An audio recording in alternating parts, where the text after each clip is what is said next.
Waalaikumsalam warahmatullahi wabarakatuh. Selamat pagi teman-teman. Selamat pagi, Bu. Gimana kabarnya? Alhamdulillah. Sehat? Fisiknya sehat? Ini kok banyak yang kosong mana?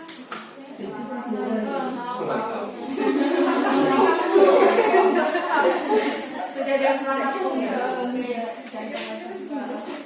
seperti minggu lalu yang saya sampaikan, jadi pertemuan hari ini kita masih ada pertemuan minggu depan ya teman-teman ya. Tapi minggu depan kita kan sepakat untuk diadakan.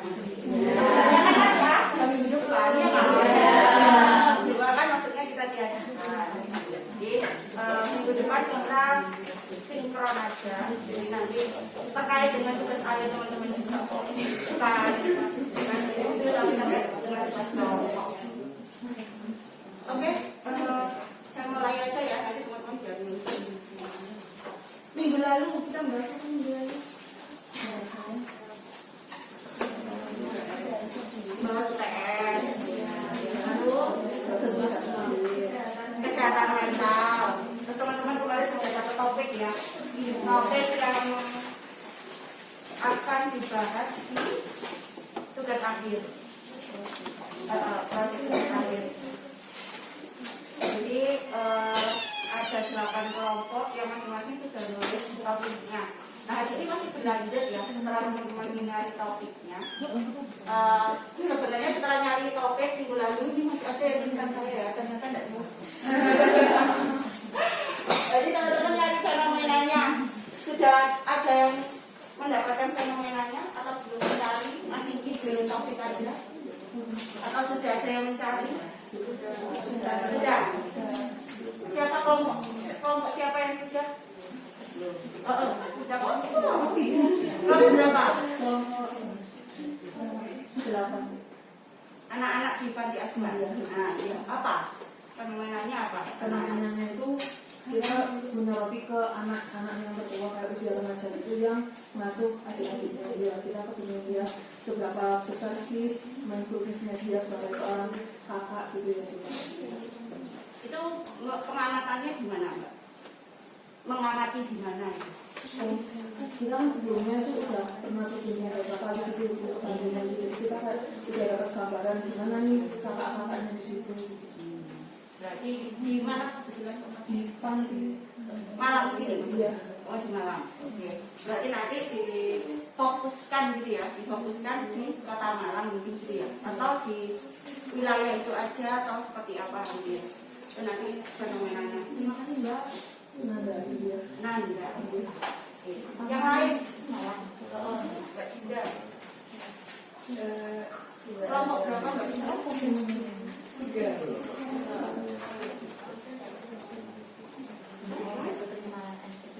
Ada 2 kan itu yang menjadi ini yang kami sholat itu yang satu tapi dalam pengungkapannya itu suka menyebutkan orang-orang yang menjadi punya anak itu seakan-akan anak itu membuat ini apa itu bla.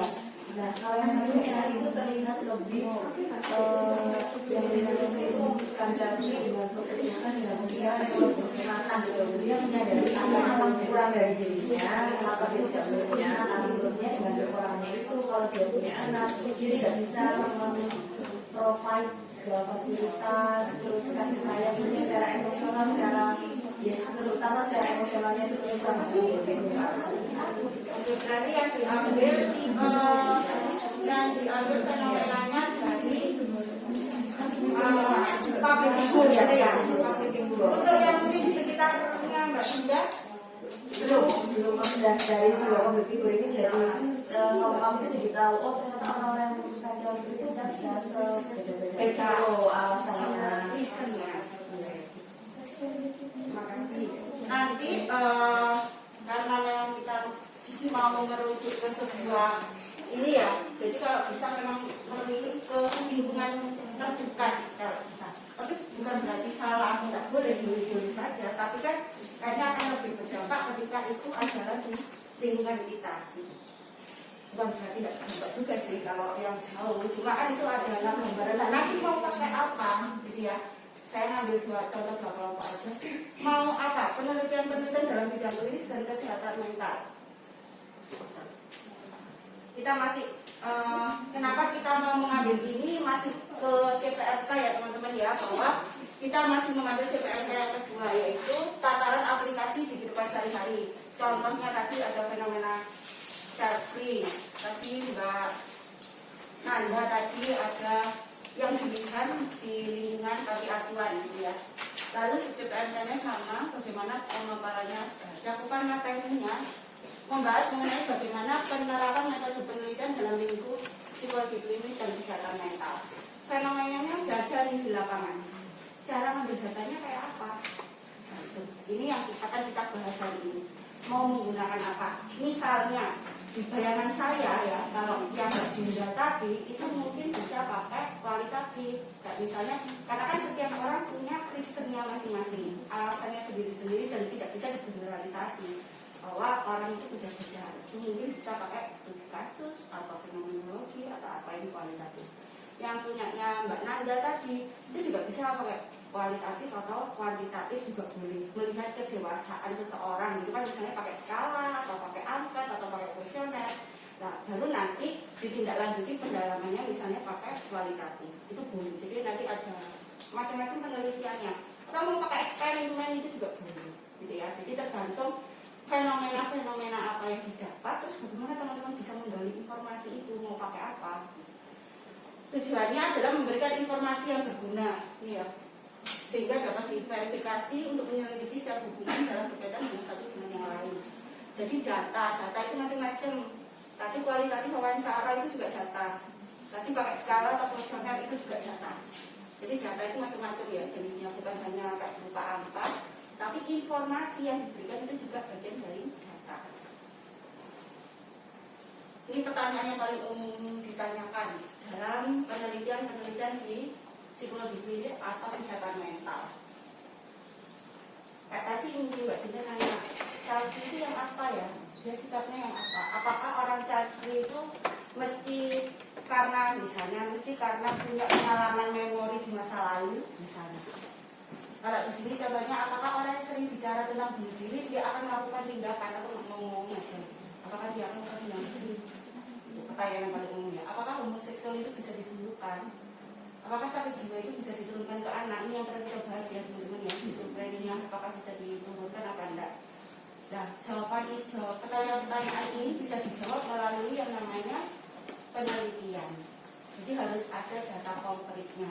Dia memang turun langsung untuk mengecek benar enggak, ada hubungannya enggak. Mengapa orang sekarang mudah stres? Karena apa? Faktornya apa? Apakah kleptomannya itu penyakit atau kebiasaan buruk? Apakah kepribadian itu bisa berubah? Nah, pertanyaan ini itu bisa dijawab secara real, ada datanya ketika itu sudah masuk ke sebuah penelitian. Sehingga penting adanya metode penelitian. Karena apa? Ketika kita menggalinya ternyata metodenya tidak tepat, tentu hasilnya juga tidak tepat. Gitu ya. Metode penelitian itu apa aja? Sebelum ke sana, metode penelitian itu kegunaannya untuk apa? Tadi menghindari jawaban yang tidak ada dasarnya atau bersifat spekulatif. Jadi memang kita ketika melakukan sebuah penelitian, kita harus ada subjeknya. Subjek tadi kalau kualitatif menjadi sumber data kita, kalau kuantitatif tadi yang kita sebar, baik itu kuesioner, angket, skala, itu adalah data kita. Nah, sehingga dari data-data itu kita bisa menyimpulkan pertanyaan-pertanyaan umum tadi yang di awal. Pertanyaan-pertanyaan ini. Jadi kita menggali gitu ya. Yang kedua, membantu pertanyaan-pertanyaan dalam masyarakat berdasarkan fakta. Ini kata kuncinya di sini. Jadi berdasarkan fakta atau gejala yang ada, bukan karena anggapan semata. Mengidentifikasi sebab akibat itu juga bisa, dan menciptakan prinsip baru itu juga bisa. Bisa jadi ternyata penemuan penelitian kita itu bisa menjadi sesuatu hal yang baru. Biasanya pernah diteliti, misalnya pada umumnya pernah diteliti pada anak-anak, tapi belum pernah diteliti di orang dewasa misalnya. Nah, itu bisa menjadi penemuan baru bahwa ternyata fenomena ini itu bisa juga terjadi di masa dewasa misalnya. tentunya dengan adanya temuan itu akan memperluas atau memperbaiki teori. Makanya kan saya bilang ke teman-teman bahwa kalau teman-teman mencari sumber referensi, jangan hanya berpatok pada sumber referensi literatur, karena literatur itu tidak update. Teman-teman kalau mau nyari sumber-sumber informasi terkini, teman-teman nyarinya paling mudah tuh di jurnal.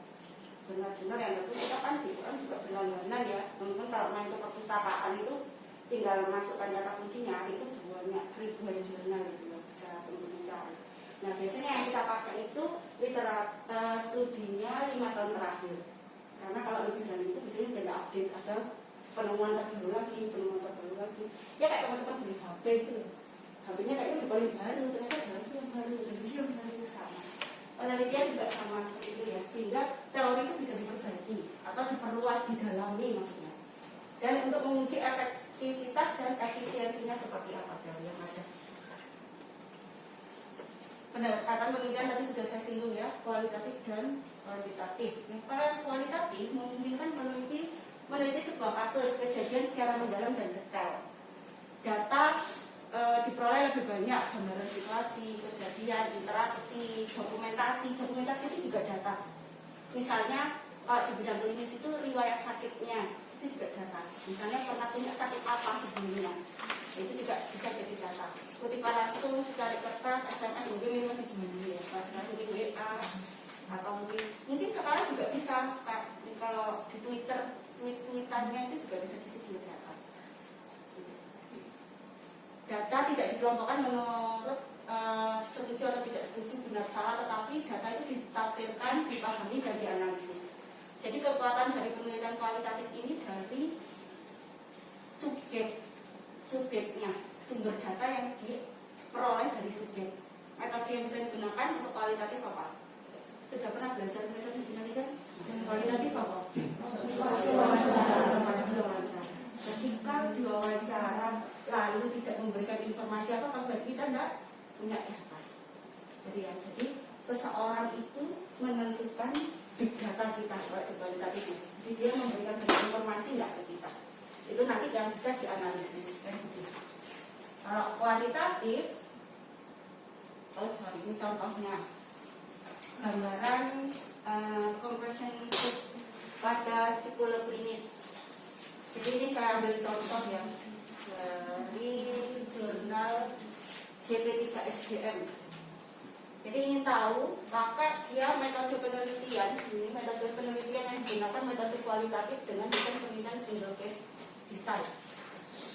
Jadi dia mewawancarai psikolog klinis apa yang dia rasakan ketika dia mendapatkan kliennya betul-betul apa yang dia rasakan. Ternyata kalau menurut ini hasil dari penelitian gambaran exposure yang terus menerus terhadap penderitaan klien. Jadi kan psikolog itu kan dapat kliennya sering berganti.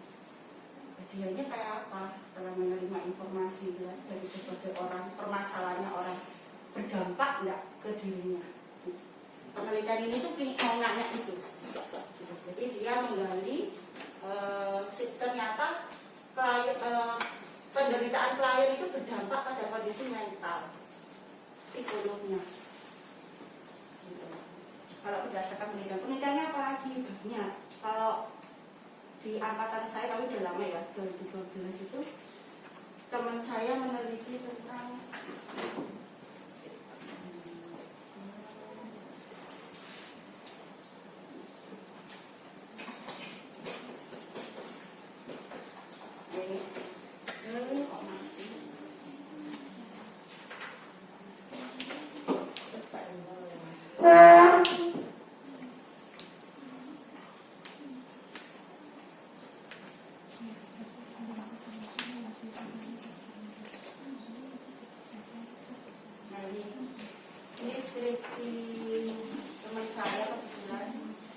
dinamika kepribadian perempuan biseksual di kasus. Ada seorang perempuan biseksual yang mengalami pelecehan seksual. Ini skripsi teman saya dulu 2012, tapi tidak lagi. Ini penelitian kualitatif. Jadi dia ambil satu orang subjek yang digali secara mendalam seperti itu. itu contoh penelitian kualitatif. Menurut dapat penelitian kualitatif gimana? Atau kuliah apa? Sudah dapat metode penelitian kualitatif? Belum. Dapatnya dari mana?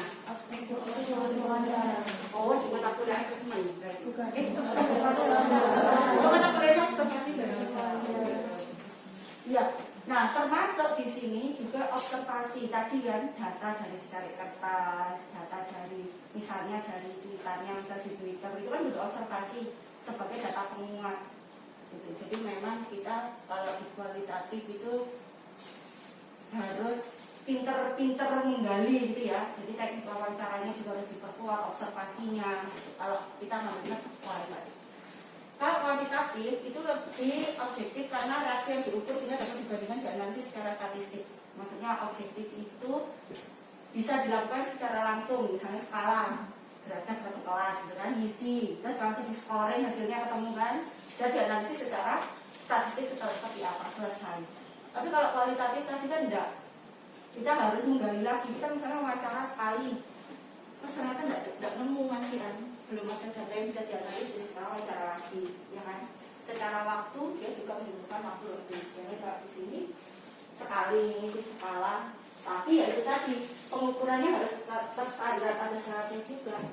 Instrumen yang dibagikan itu sudah valid, variabelnya seperti apa, sudah sesuai enggak, sudah sesuai dengan tujuan ukur enggak, sehingga karena apa tujuannya untuk memprediksi, menguji teori, melihat hubungan antar variabel atau menggambarkan secara statistik. Jadi kuantitatif maupun kualitatif itu punya tantangannya tersendiri gitu ya. Kalau yang kualitatif harus pinter-pinter dapat data, kalau ini data udah ada, tapi syaratnya harus satu, instrumennya harus jelas. Kalau tidak jelas ya percuma, datanya juga tidak akan mewakili, tidak bisa memprediksi atau menguji tadi hubungan variabel. Yang paling banyak digunakan di penelitian kuantitatif itu paling hubungan atau pengaruh, peran gitu ya. Jadi analisisnya pakai hubungan itu pakai korelasi. Belajar kan di statistik, apa aja di statistik. Masih ingat? Masih dipakai lagi ya teman-teman ya. Ini sebenarnya bukan mata kuliah bukan mata kuliah metode penelitian, tapi masih dipakai karena kita kan melakukan penelitian ya. Gitu. Jadi kualitatif itu teman-teman juga, saya kebetulan ada statistik kan semester ini. Terus tak bilang, harus diingat itu masih dipakai deskripsi. Harus diingat. Gitu. Nah ini contohnya, saya ngambil salah satu contoh di jurnal psikologinya UGM. Kontribusi literasi kesehatan mental dan persepsi stigma publik terhadap sikap mencari bantuan profesional psikologi.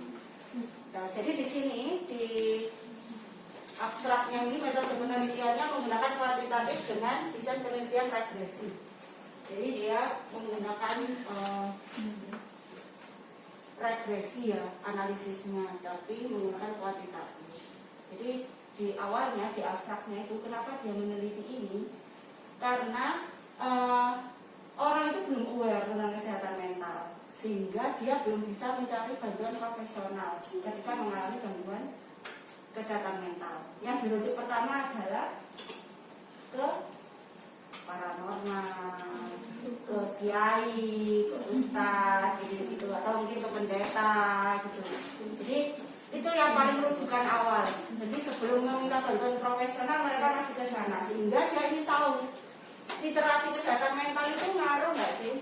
Bagaimana kontribusinya agar orang punya aware sehingga kalau mengalami gangguan kesehatan mental, dia rujukannya bukan lagi ke sana, tapi itu profesional, bantuan profesional. Ini salah satu penelitian kuantitatif. Jadi dia pakai apa? Datanya diambil penelitian.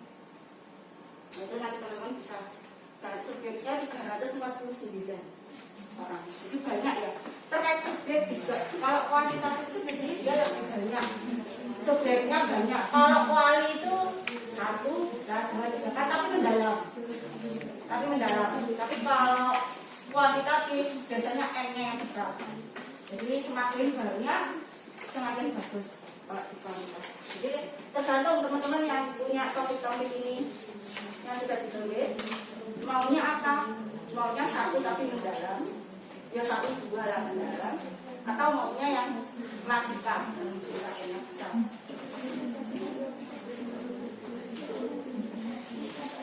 Metode yang digunakan tadi ya sudah ada observasi, teman-teman sudah dapat mata pelajaran observasi, eksperimen itu juga. Jadi tidak hanya kuantitatif. Ya ini eksperimen itu ada yang bilang dia masuk ke sendiri di luar kuantitatif. Karena eksperimen nanti ada dua, eksperimen pakai random atau non random. Kalau non random namanya quasi eksperimen. Artinya sebenarnya sudah ditentukan, tidak di random. Ada yang eksperimen random, itu masih jenisnya macam-macam. Yang paling sering digunakan di eksperimen itu biasanya melihat efektivitas terapi atau psikoterapi. Jadi efektif enggak psikoterapi ini atau terapi ini pada sekelompok orang gitu ya. Eksperimen juga ada banyak. Sebaiknya yang pernah saya tahu itu dulu tesis eksperimen kepada pasangan suami istri yang mengalami infertilitas, jadi belum punya anak dalam jangka waktu lama. Subjeknya 10 orang, 10 pasangan. Jadi 10 ini suami istri. Di awal eksperimen sepakat, oke, mau ya menjalankan prosesnya seperti apa. Eksperimen itu biasanya ada jangka waktunya, tidak berapa lama atau prosesnya seperti apa. Di ending hanya tersisa satu pasangan. Terus gimana ya, nggak apa-apa, berarti tidak bersedia yang lain.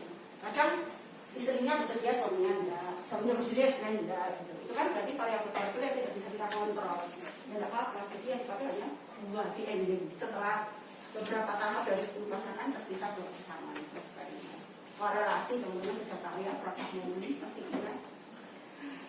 Dan studi kasus ini contoh yang saya contohkan tadi, ada gejala, biasanya dengan ada terapi juga, ditambah data wawancara. Jadi harus diperkuat teman-teman. Observasi wawancara semester ini atau sudah selesai?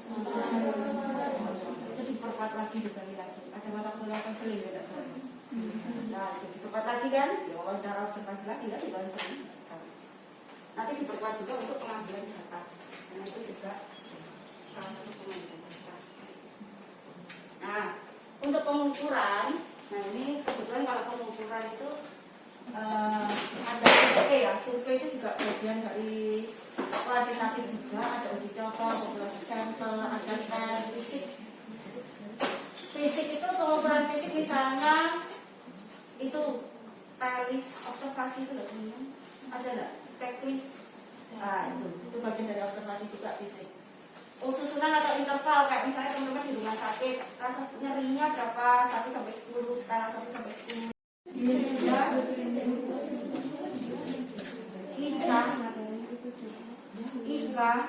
Ikrimah, Lutfia, Mbak Dinda, Mbak Lutfia belum ya? Belum ada konfirmasi masuk kelompok mana ya? Madinatul, Magdalena, Maisha, Marco,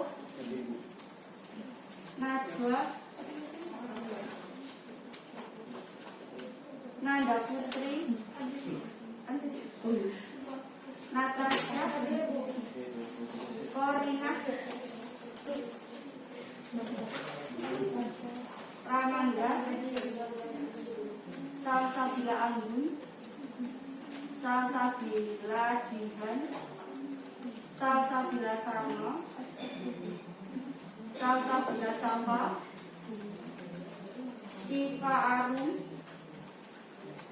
Siva Nur, Tabina, Tasya, Yasmin, Ya Bu. Zafira.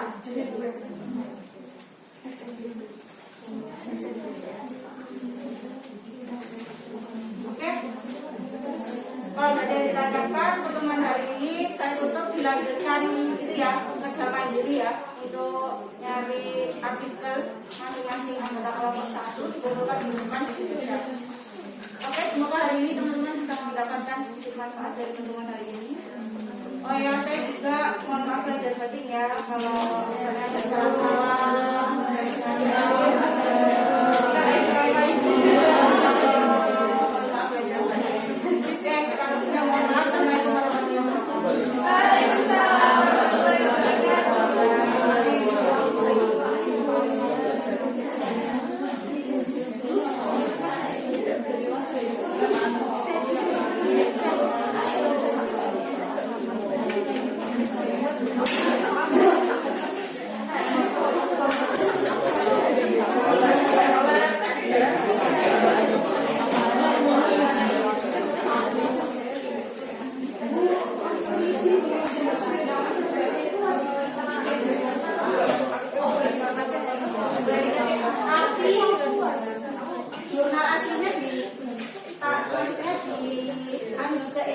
Oh nggak usah kan di formatnya sudah ada.